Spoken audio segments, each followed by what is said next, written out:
नमस्कार. आपले जगच्या वतीनं मी वसंत आपटे. अलीकडच्या काळामध्ये गेल्या साधारण 1 महिन्या 2 महिन्याचा 4 महिन्याचा काळ जो आपण विचारात घेतला तर राजकीय दृष्ट्या अस्थिरता प्रचंड आणि कुठले तरी नाही फायते विषय, म्हणजे हे सरकार पडणार का, इकडून ते तिकडे गेले का, ते आमदार इकडे फुटले का, साधारणपणे ज्याच्यामध्ये आपल्याला स्वारस्य काहीही नाही असे विषय प्रचंड पुढे येत आहेत आणि त्या मानानं महत्त्वाचे जे विषय आहेत ते फार मागं पडत आहेत. एक साधं उदाहरण म्हणून मी सांगतो की एसटीचा संप हा जर विचारात घेतला तर अत्यंत सामान्य लोकांच्या फार जिव्हाळ्याचा हा प्रश्न. एसटी हे दळणवळणाचं किती सोपं साधं साधन, हे खेडोपाडी पसरलेल्या लोकांना त्याची महत्त्वाची गोष्ट जाणवते. शहरामध्ये तितकी जाणवत नाही.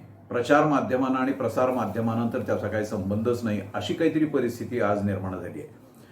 गावोगावी जाण्यासाठी एसटीची गाडी नाही याचं केवढं मोठं दुखणं आहे हे आपल्याला शहरामध्ये बसणाऱ्यांना किंवा त्या टीव्ही पुढे बसणाऱ्यांना किंवा राजकीय व्यासपीठावर चढणाऱ्यांना उतरणाऱ्यांना किंवा त्या ईडीवाल्यांना काही देणं घेणं नसल्यासारखं हे चाललेलं आहे.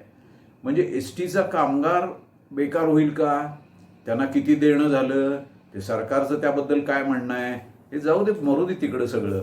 पण आपल्याला पाहिजे ती एसटी सुरू नाही, गाडी सुरू नाही, गावाकडे जायला बस नाही. हे केवढं भयंकर दुखणं आहे हे लोकांना कल्पना येत नाही आहे. एसटीच्या कर्मचाऱ्यांचं म्हणणं आहे की आम्हाला सरकारी सेवेतच घ्या, ही त्यांची प्रमुख मागणी. सरकारला आपल्या शर्टाचं ओझं आत्ता झालेलं आहे. ते कसले इतक्या लोकांना सेवेत सामावून घेऊ शकतात, शक्यच नाही. आज जवळजवळ 20,000 गाड्या एसटीकडे आहेत.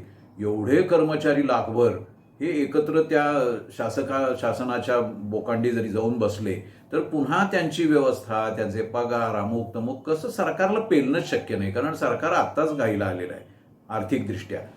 आधी एसटी तोट्यात आणि हे सगळं तोट्यातलं बाळ आपल्या गळ्यात घेणं हे सरकारला पेलणं शक्य नाही, त्यांनी कितीही उड्या मारल्या आणि थापा मारल्या तरी. कर्मचाऱ्यांचं दुखणं बरोबर आहे, पण त्यांचा मार्ग संपाचा एवढाच एक सगळ्यांना सुचतो. मग ते विजेचे कर्मचारी असतील, मग ते एसटीचे कर्मचारी असतील, मग ते एखाद्या कारखान्यातले कर्मचारी असतील, दूध संघातले किंवा दूध शेतकरी असतील, यांचे संप करणं हा आपल्या देशाला अत्यंत घातक आणि न परवडणारा विषय आहे. त्यांची दुखणी बरोबर आहे, पण मार्ग चुकतोय. त्याचं कारण असं की उदाहरणार्थ आता एसटी आहे डोळ्यासमोर म्हणून आपण एसटी विषयी जर बोललो तर एसटीच्या बाबतीत संपकऱ्यांचं म्हणणं बरोबर आहे का नाही ते बघूया नंतर. पण संप करण्यासाठी गाड्या बंद करणं ह्या जनतेचा रोष उडवून घेतल्यासारखं आहे आणि ज्याला जनतेचा रोष उडवून घेतात तो संप सहसा यशस्वी होत नाही. म्हणजे त्यामध्ये जनतेच्या भावना गुंतलेल्या आहेत आणि त्यामुळे जनता जेव्हा म्हणते की यांचं दुखणं कोणाशी आहे, सरकारशी आहे, खोळंबा कोणाचा होतोय, जनतेचा होतोय. जनतेच्या खोळंब्याची या सरकारला किंवा कुठल्याही सरकारला देणं घेणंच नसते हल्लीच्या काळामध्ये. त्यामुळं जनतेचा रोष ओढवून घेतला. गावाकडे जायला एसटी नाही म्हटलं की एसटीच्या कर्मचाऱ्यांच्या विरोधात जनता जाते आणि मग जनभावना जेव्हा विरोधात जाते तेव्हा तो संप सहसा यशस्वी होत नाही. आणि म्हणून त्यांनी जरी मान्य करायचं म्हटलं, खाजगीकरण करायचं म्हटलं, काय माती दगड ते झालं तरी संप करणं आणि गाड्या बंद पाडणं हा कुठल्याही संघटनेच्या आजच्या काळामध्ये यशस्वी होऊ शकत नाही. म्हणजे खाजगीकरण करायचं का नाही तर आज लोकच खाजगीकरणाकडे जायला लागलीत. एसटीचा प्रवास करण्यापेक्षा मी खाजगी गाडीनं जाणं बरं असं म्हणायला लागलो, कारण एसटीचा प्रवासच इतका अडचणीचा व्हायला लागला आणि त्याचं कारण उघड आहे की एसटी तोट्यात आहे. मग त्या नव्या गाड्या, चांगल्या सीट, एसी गाड्या वगैरे परवडत नाहीत. मग हे बरोबरच आहे ना. एसटीची भाडेवाढ 5-10% झालं की आम्ही आरडाओरडा करतो आणि खाजगी गाडीला मात्र वाटेल तसे पैसे देतो. टॅक्सीनं यात्रा जत्रेला जाणारे लोक हल्ली शहरातून, मुंबईतून, नागपूरहून खेडोपाडी जातात, 5-5, 10-10 जण. म्हणजे जर ती 7 जणांचं पासिंग असेल तर त्याच्यामध्ये 10 किंवा 15 माणसं कोंबतात आणि त्याला जास्त पैसे देऊन ते जत्रेला जाऊन गावाकडनं येतात. अपघात जे होतात ते लक्षात घ्या तुम्ही की अपघात हे साधारण एसटीचे होत नाहीत, खाजगी गाड्यांचे होतात. ते कसेही दामटतात, वाटेल तसे प्रवासी भरतात, वाटेल तितकं भाडं घेतात, रात्रंदिवस त्या गाड्या चालवतात आणि मग त्यातनं अपघात होतात. पण ते अपघाताची धोके पत्करून सुद्धा ही माणसं खाजगी गाड्यातून हल्ली प्रवास करायला लागलेत. गावाकडे जायला किंवा देवधर्माला जायला, यात्रा जत्रेला जायला, बाजाराला जायला खाजगी गाड्यातून प्रवास करायला लागले आणि त्याला ते भरपूर पैसे देतात. पण एसटीचा थोडासा 5-10% दर वाढला की कुठले तरी केव्हाचे तरी ते पुढारी लोक हे लोकांच्या भावना भडकवून आमच्या 10% दरवाढ म्हणजे लोकांचं कंबरडं मोडलं वगैरे वगैरे ते सुरू होतं. आणि मग त्यातून मार्ग एकच राहतो की त्या गाड्या बंद करणं. मग गाड्या बंद करणं म्हणजे आता शहरांमध्ये सिटी बसेस आहेत बऱ्याच. सिटी बसेसला दर वाढवले की चालत नाही. पण ते वडाप मात्र वाटेल तसं चालतं आणि त्याला कितीही पैसे घेतले तरी लोक धो प्रवास करत असतात त्यातून. आज आपण बघतो की तेल कंपन्या असतील, वीज वितरण किंवा उत्पादन कंपनी असेल, हे सगळे खाजगी व्हायला लागले हळूहळू. जकात वसुलीचा ठेका द्यावा लागला की पूर्वी हे नगरपालिकेकडे जकात वसुली असायची, नंतर तो जकात वसुलीचा ठेका कुणाला ते द्यायला लागले. स्वच्छतेच्या बाबतीत तसं झालं की नंतर ती स्वच्छतागृह आली, सुलभ शौचालय आली आणि संडास स्वच्छ करण्याचं काम सुद्धा हे खाजगीमध्ये द्यावं लागायला लागलं. पोस्टाचं काम हळूच कुरिअरकडे सरकलं पहा. म्हणजे आज तर तो कुरिअरनं एखादं टपाल पाठवणं हाच मुळी प्रतिष्ठेचा प्रश्न आलाय. म्हणजे मी तुम्हाला उद्याला टपाल पाठवतो असं कोणी म्हणत नाही. हो, तुम्हाला मी लगेच ते कुरिअर करतो. अरे कुरिअरचे पैसे, कुरिअरचे चार्जेस हे किती जास्त आहेत. म्हणजे आपण पोस्टाचा एखादा लखोटा जर रजिस्टरनं पाठवला तर 22 ते 25 रुपये खर्च येतो आणि कुरिअरनं तोच लखोटा आम्ही 50 रुपये देतो. बरं, पोस्टापेक्षा कुरिअरची व्यवस्था ही उत्तम आहे असं काय कोणी म्हणायचं कारण नाही. पोस्टाची व्यवस्था जास्त चांगली आहे, किंबहुना कमी वाईट आहे. म्हणजे कुरिअरची व्यवस्था जेवढी हे घेते, रिस्क घेते किंवा ती वेळेत पोचवायची खात्री देते, त्याच्यापेक्षा पोस्टनं नक्की जास्त चांगलं होतं. एसटीचा प्रवास हा नक्की जास्त सुरक्षित आहे. एसटीचं एकदा तुम्ही तिकीट काढलं की त्याला अपघाती विमा लागू होतो. इतर कोणी तुमची जबाबदारी घेत नाही. पण तरी सुद्धा आपल्याला खाजगी प्रवासाची एखाद्या कंपनीचं नाव घ्यायचं आणि त्या गाडीनं आपण जाऊ मुंबईला, पुण्याला किंवा नागपूरला असं म्हणतो. म्हणजे एसटीनं प्रवास करण्यात अप्रतिष्ठा असल्यासारखे आपण वागायला लागतो. मध्यंतरीच्या काळामध्ये पुणे ते बारामती हा एक बस ड्रायव्हर आणि कंडक्टरच्या ताब्यात दिली होती की ती बस तुम्हीच चालवून बघा. त्या लोकांनी ती आनंदाने घेतली. ती बस चकाचक व्हायची, वेळेत जायची, वेळेत तिकीट काढलं जायचं आणि ते दोघं जण उत्तम प्रकारानं ती बस चालवायचे. सरकारी म्हटलं की ते दुर्बळ, सरकारी म्हटलं की ते घाणेरडं, अशी आपल्याकडे एक तरी व्यवस्थाच बसली आहे. ह्याला तो ढोंगी समाजवाद कारणीभूत आहेच आहे थोडासा. त्याचं कारण समाजवाद म्हणजे सगळ्यांना समानता आणि सगळ्यांना समानता म्हणजे दुर्बळता, घाणेरडेपणा, अव्यवस्थितपणा, अनियमितपणा, वक्तशीरपणा नाही असं काहीतरी प्रकरण आणि समीकरणच मांडून बसलो आपण. सरकारी शाळा म्हटलं की जिल्हा परिषदची शाळा घाणेरडीच आणि ह्या नवीन ज्या शाळा इंग्लिश मीडियम वगैरे वगैरे सोंग करतायत त्यांची फी किती आहे हो? 60-60 हजार, लाख रुपये फी आणि जिल्हा परिषद मात्र मोफत. मग मोफत म्हटलं की ते घाणेरडं. मग पुन्हा शिक्षणाचं आता खाजगीकरण. म्हणजे कॉलेजी जी उत्तमोत्तम चाललेली होती त्याला ग्रंथालयाला अनुदान नाही, क्रीडांगणांना अनुदान नाही, ग्रंथपालांना अनुदान नाही आणि इकडे मात्र वाटेल तशी वसुली, टोलेजंग इमारती, त्याचं खाजगीकरण. सहकारी साखर कारखाने सहकारातनं काढले, तोट्यात घालवले आणि मग ते खाजगी केले की ते फायद्यात सुरू झाले. आता खाजगी भरती सुरू झाली एसटीची. सेवानिवृत्त कर्मचाऱ्यांना, सेवानिवृत्त चालकांना, वाहकांना पुन्हा घ्यायचं कानावर यायला लागलं. म्हणजे पुन्हा तेच आलं की ह्या लोकांना बाजूला काढायचं, नवीन पुन्हा भरती करायची. असं जर करत राहिलं तर एक यंत्रणा, एक व्यवस्था शासनाची जी आहे म्हणजे समाजवादी आपण म्हणतो ती मात्र नाहीशी व्हायला लागली आणि त्याचं खाजगीकरण आपोआप जनता करायला लागली. म्हणजे जनताच आता ठरवायला लागली की ते एसटीनं जाण्यापेक्षा खाजगी बसनं जाऊया, खाजगी टॅक्सीनं जाऊया, खाजगी गाडीनं जाऊया. म्हणून तर आपली सार्वजनिक व्यवस्था ही पार कोलमडून पडायला लागली. मग असं जर करायचं म्हटलं तर जनतेनेही ठरवलंय, पुढाऱ्यांनीही ठरवलंय आणि कामगार नेत्यांनीही ठरवलंय असं काहीतरी मनात यायला लागलं. म्हणजे एसटी ही कमी वाईट आहे असं जर आपण लक्षात घेतलं तर एसटीनं प्रवास करू. इतर राज्यांशी तुलना केली तर सार्वजनिक बस व्यवस्था ही महाराष्ट्रामध्ये सर्वोत्तम आहे. 1960 साली जेव्हा एसटीचं खाजगीकरण, जे पूर्वी गाड्यांना धावत होते ते एसटी म्हणून, स्टेट ट्रान्सपोर्ट म्हणून, प्रवाशांच्या सेवेसाठी म्हणून, सर्व्ह द ट्रॅव्हलर असं उद्दिष्ट घेऊन साठे साहेबांनी स्टेट ट्रान्सपोर्ट सुरू केली आणि बघता बघता त्याचा प्रसार एवढा झाला की गाव तिथं एसटी, रस्ता तिथं एसटी, कुठल्याही गावामध्ये 5-10 पॅसेंजर असले, 5-10 प्रवासी असले तरी बस जाते एसटीची. पण खाजगी कोणी जात नाही. जी जाते ती पार टपावर बसवून प्रवासी नेतात. इथं स्टँडिंग उभारणारे प्रवासी 12 म्हटले की तिथं मात्र नियम, इथं मात्र वाटेल ते चालतं आणि तरी आम्ही त्यातच घुसतो. याचं कारण हे की एसटी म्हटलं की ती घाणेरडी असंच आम्ही डोक्यात ठेवलेलं आहे. हे प्रकरण जे आहे, हे समीकरण जे आहे ते एसटी नेत्यांनी, कर्मचाऱ्यांनी ते डोक्यातनं काढलं पाहिजे आणि त्याच्यासाठी जनतेचा पाठिंबा मिळवला पाहिजे, म्हणजे संप व्यवस्थित यशस्वी होऊ शकतो. एक काळ असा होता की गावोगावी खेडोपाड्यांमधली मी जी व्यवस्था सांगतोय ती विविध कार्यकारी सहकारी सोसायट्या गावोगाव होत्या. अशा किती होत्या तर महाराष्ट्राचा विचार केला तर 19,000 सहकारी सोसायट्या होत्या ग्रामीण स्तरावरच्या आणि त्याच्यामध्ये 12,000 कर्मचारी काम करत होते. म्हणजे एवढ्या मोठ्या लोकांचा प्रश्न हा सरकारनं शेवटपर्यंत सोडवला नाही.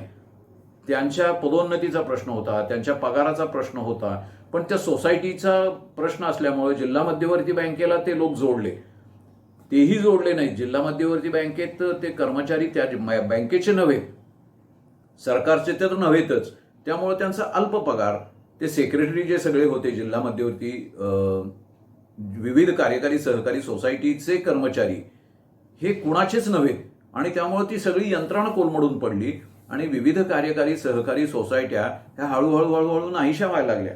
त्यांचा अर्थपुरवठा ग्रामीण भागामध्ये शेतकऱ्यांना जो होत होता, खत पुरवठा होत होता, बी बियाणांचा पुरवठा होत होता, खरेदी विक्री होत होती, ही सगळं हळूहळू हळूहळू अकसत गेलं आणि म्हणायला काय आपण लागलो की सहकार म्हणजे भ्रष्टाचार, सहकार म्हणजे स्वाहाकार. त्याच्याकडे कोणी लक्षच दिलं नाही.